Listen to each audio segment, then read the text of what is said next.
It's Miss Elena and it's Miss Aria right there. You see it? We have Vanderbilt women's basketball head coach Shea Ralph and her daughter May May here with us. We'll go ahead. Coach, Vanderbilt picks up a 49-45 win here on the road at Texas A&M. Program's first win here since 1997. Just real quick opening comments on your thoughts on your team's performance today and just coming away with this victory, and then we'll open the floor for questions. I just want to say I'm really proud of them. I'm proud of their toughness and their grit. We had to make some plays down the stretch, and we had to make them. They didn't give us much. We had to make plays down the stretch. I thought a couple players came up huge, specifically Jada Brown with some free throws, Sasha Washington with some rebounds, Jordan Cambridge. I know, you see her hand, I know, with a huge three after she hasn't made a shot in what feels like a month. And I tell them all the time that your hard work is going to pay off. It'll always pay off. Sorry for the distraction. This is my life.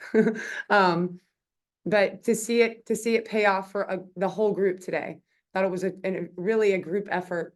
And to come up with a huge win, another one on the road after a really tough few weeks, I think is a great momentum builder for our team as we kind of head into this last part. Okay, you got to be calm, of February, and we go into March.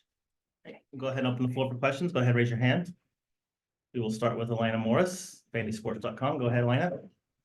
Yeah, noticed at the end of the game, Camille Pierre with her wrist taped up. Is everything all right with that? As far as I know, I mean, I think it was like an awkward thing that happened. You guys saw when she fell down. We're getting it checked out, but she's okay as far as I know. I'll let you know if I find out anything different. She's pretty sore though. And the tape, I think, affected her ability to move her hand around. Mason, you gotta stop that. Okay. A little bit. Okay. Sorry. No worries. Aria, go ahead. Yeah, what does it mean for your team that you kind of shown the ability to win ugly games like this? Can you take the blurry off? It's lean. Oh, there we go. One more time, Aria. Yeah, what does it mean for your team that you've shown the ability to win ugly games like this? It's a great way to describe it. It was like a rock fight, right? For real. I think it just says that whether or not we're shooting a high percentage, or, I think you're starting to find out what I mean when I say that our identity is our defense.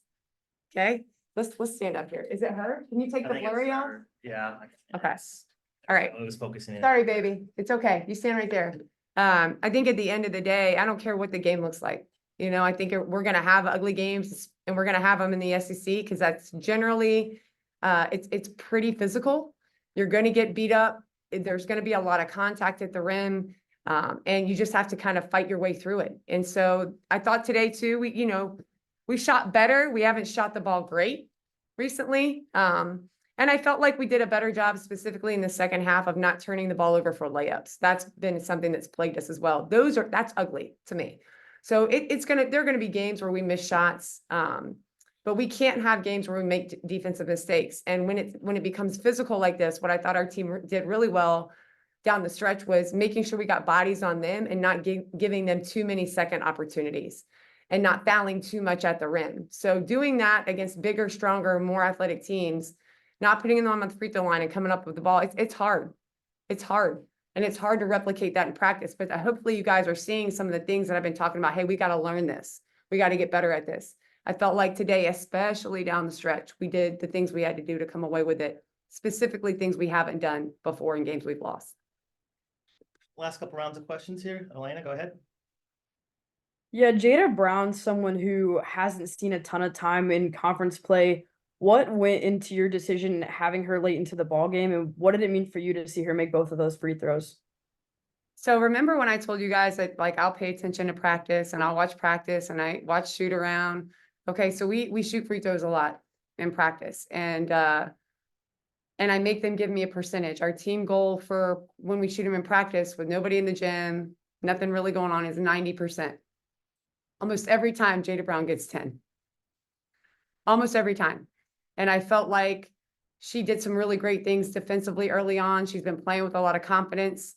I also wanted another person that could handle the ball a little bit out on the floor, so that if anything went wrong, that she would be able to dribble out of it and get fouled.